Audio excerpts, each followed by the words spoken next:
uma tecnologia bastante inteligente porque ela usa a própria energia do corpo. Então ela aumenta a atividade circulatória no local e toda vez que aumenta a circulação no local, melhora a cicatrização, melhora a circulação através de um mecanismo que a gente chama de radiação infravermelha. Então o corpo humano ele emite calor, que é a radiação infravermelha, e a luva faz um efeito como se fosse um espelho. Ela reflete isso de volta para a pele, melhorando a circulação local. Então é interessante porque você não está falando de um produto que seja ligado a uma tomada, uma energia elétrica, uma coisa desse tipo. Não, a emissão térmica do calor é reaproveitada e reemitida de volta para o tecido, melhorando a circulação e cicatrização das lesões e tecido muscular local. Quando que começa a doença propriamente dito? Ela começa quando o indivíduo começa a ter o sintoma. Esse sintoma pode ser uma coisa totalmente subjetiva, um mal-estar, uma sensação, mas a questão é assim, existe o que a gente chama de disfunção, e a disfunção ela começa antes do sintoma.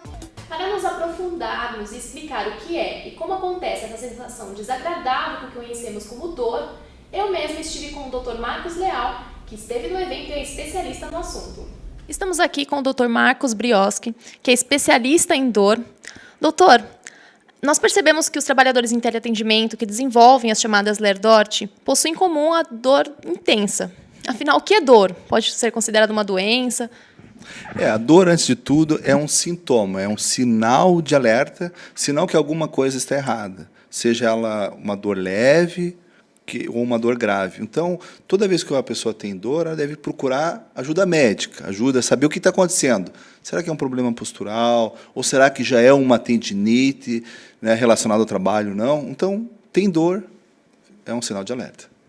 Qual a diferença entre dor aguda e dor crônica? A dor aguda é aquela causada por alterações que vão cicatrizar dentro de 3 meses. Então, machuquei o ombro por uma queda, tem uma inflamação e aquilo restabelece ao normal dentro de 3 meses. Agora, se após esse acidente ou após essa queixa de dor ela persiste por mais de 3 meses, é o que os médicos caracterizam como dor crônica, que pode estar envolvendo outros aspectos, não só a lesão local, mas às vezes uma questão de ansiedade, depressão, outros sintomas que vão se somando a essa dor e complicando o quadro clínico. Por isso que tratar dor crônica é sempre mais difícil do que tratar a dor aguda. No caso das doenças ocupacionais, como a tendinite, por exemplo, elas têm cura? Veja, toda doença, a gente não pode falar em cura. Cura é quando você tem uma apendicite aguda, o cirurgião vai lá e tira. Isso é realmente cura. Então, todas as doenças elas têm uma reabilitação. Então, a gente tem que descobrir primeiro a causa, fazer o diagnóstico correto. E aí a gente fala sempre para o paciente com dor crônica, que é uma situação mais complexa, a questão da reabilitação, não a questão da cura da dor, não é isso. O que é reabilitar? Então, é diminuir aquela dor, a ponto que ele possa trabalhar de forma adequada, ou possa voltar para a família e ter uma vida normal. Às vezes, esse tratamento da dor pode demorar alguns anos, mas a reabilitação pode ser em tempo mais rápido do que isso. Quais tipos de tratamento para essas doenças ocupacionais? Existe um tratamento que possa ser realizado para quem possui essas doenças? Eu tenho uma máxima dentro da medicina que assim, o melhor tratamento é a prevenção, né? Eu diria assim, dentro das doenças ocupacionais, é a questão do diagnóstico precoce, a gente descobrir lá no começo. Sabe aquela dor que você não valoriza muito? Puxa, aquilo já é um sinal de alerta. Então, para o médico, para o fisioterapeuta da empresa, ele saber que você tem esse problema já no começo, vai ser muito melhor para todos. Para restabelecer, para tratar vai ser mais fácil. Quando a dor começa a ficar crônica e você demora para dizer isso para o profissional de saúde, a gente começa a estar uma situação mais complexa. Tá? Então, aí a questão de tratamento é mais difícil. Então, cada caso vai ter uma situação especial para ser resolvida. Como você disse, a dor é um sinal de que alguma coisa não está certa no corpo. Existe algo que a pessoa pode ficar atenta para prevenir a própria dor? Então, toda empresa ela tem assim, ela traz orientações, principalmente em relação à postura, né? Então, claro, o trabalho em si, a gente fala assim, o trabalho em si ele não causa LER-DORT. E sim a forma como você está trabalhando, o jeito que você está trabalhando na frente daquele computador. Isso pode ser pior, por exemplo, que de uma atividade de um estivador. O estivador vai lá, levanta muito peso, mas ele faz de uma forma correta. E você, às vezes, está ali datilografando, mas faz tudo incorreto, aquilo pode ser muito mais grave do que uma outra atividade. Então, assim, o tratamento começa desde a orientação, física, postural, e o reconhecimento, valorização desses sintomas, desse desconforto, já numa fase precoce. Às vezes a gente fala até em ginástica laboral, mas ginástica laboral com quem está com dor já é diferente, eu não posso tratar todo mundo igual. Então, eu tenho que individualizar as pessoas, eu tenho que começar... E as pessoas que estão na empresa, elas têm que dizer isso. O fato da pessoa ter dor não quer dizer que ela tem LER já, tem a doença. Não, ela tem uma disfunção, que a gente diz. Disfunção é uma fase inicial. Disfunção, às vezes, o indivíduo pode continuar trabalhando, mas ele vai trabalhar com certa orientação, com uma certa restrição. Né? Ele vai ter um cuidado especial. Isso que as pessoas têm que cuidar. Elas têm que saber que o fato de elas falarem que tem um problema não quer dizer que elas estão doentes. E sim que elas devem procurar ajuda e ser individualmente orientadas. Essa questão da orientação é uma coisa muito complexa, porque, às vezes, as empresas e os próprios trabalhadores não têm essa orientação.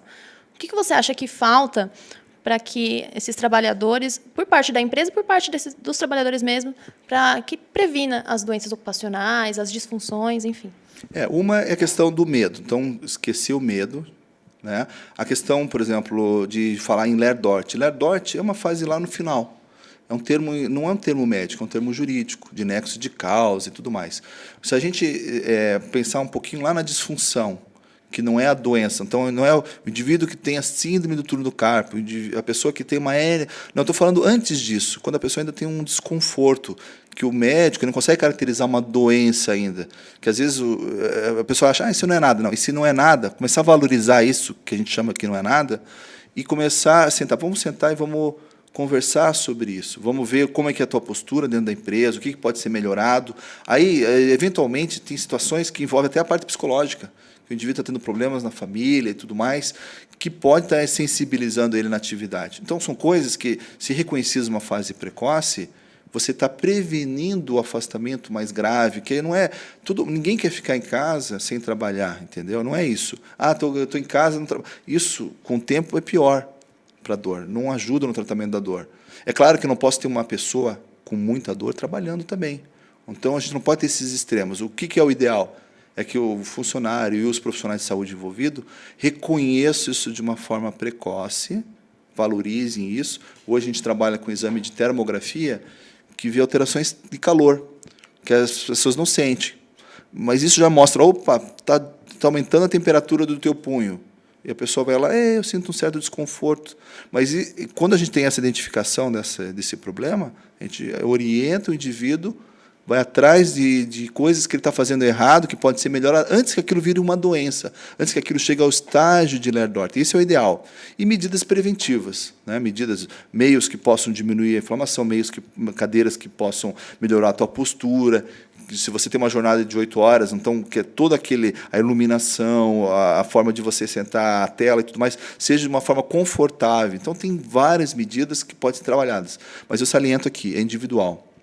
Porque dentro de uma empresa tem pessoas de diferentes idades, diferentes contextos socioeconômicos, jornadas de trabalho, assim por diante. Então, a gente, apesar de ser uma empresa, tem que pensar individualmente. Então, tem que ter uma colaboração tanto do médico, dos funcionários de saúde, quanto das pessoas.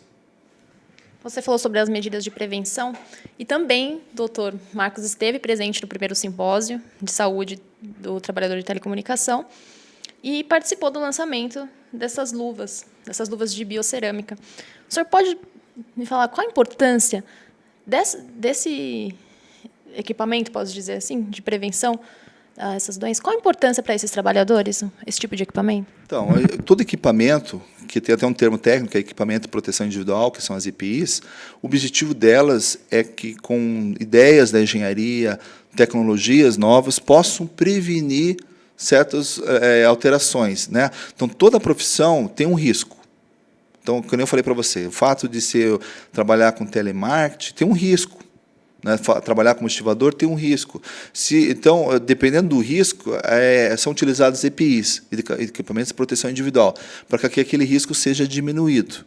Né? Então, essa luva, por exemplo, é uma ideia nova, bastante interessante, com que ela melhora a circulação da região que o profissional ali de telemarketing usa mais, que é a mãos e punhos.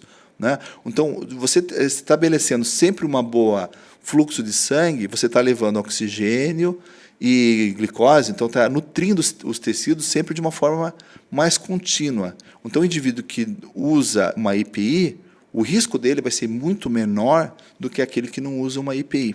Tá? Então, assim, existem várias ideias, e essa é uma ideia bastante interessante e recente, que está sendo utilizada agora para proteção dessas pessoas. O senhor participou de todas essas pesquisas para comprovar a eficácia desse produto. Pode me falar como é que foi essa participação? A partir de qual momento vocês perceberam que isso realmente iria ser eficaz? Sim, a gente já tinha alguns outros estudos relacionados a outros tipos de doença e tudo mais, e observou-se que existe um material chamado biocerâmica, que, quando em contato com a pele, ele melhora o fluxo sanguíneo. Então, tudo que altera o fluxo sanguíneo, então as inflamações que aumentam demais, ou as alterações musculares que às vezes diminuem o fluxo, o fluxo de sangue aumentado ou diminuído está relacionado a problema de saúde. Se você tem uma EPI que está sempre procurando manter normal esse fluxo, você está diminuindo a chance de ter uma lesão. Tá? Então, a gente estudou isso em diversas doenças, eu consegui documentar isso através do método que a gente trabalha, que é a termografia, que ele documenta se o fluxo de sangue está normal naquela região, e a gente viu como uma grande aplicação desse produto no tratamento do paciente com dor crônica. Mas aí veio a ideia não só no tratamento de quem já tem a dor, que está lá no hospital, mas principalmente aquele que ainda está começando o problema, que está tendo desconforto. E, por que não, na prevenção? Então, a gente está entrando numa fase, que é uma fase nova da medicina agora, de olhar na questão da prevenção. Porque a gente sabe que é muito difícil tratar o paciente com dor crônica.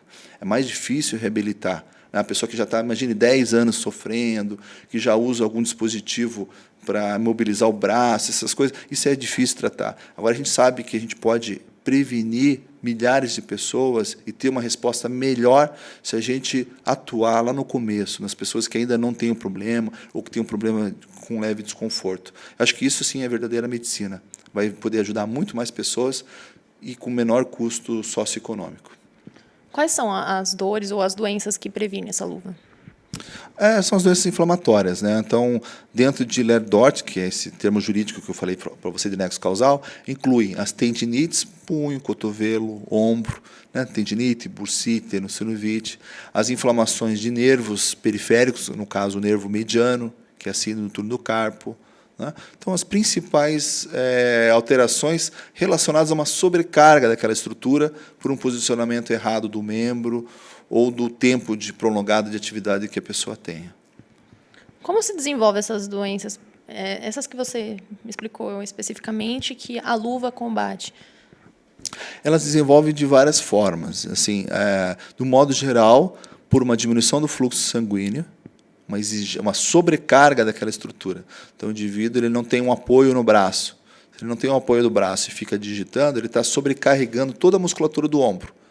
Então, aquela pessoa que tem um apoio no braço vai aliviar a tensão no ombro e não vai ter esse problema. Então, por posturas erradas, que sobrecarregam demais, toda a força está em cima de uma estrutura só, não está distribuída de forma harmônica, e isso causa as tendinopatias. Então, elas são geralmente resultados de movimentos errados, movimentos posturais da pessoa, e que, se usados de uma forma prolongada, vão causar a tal da Lerdort.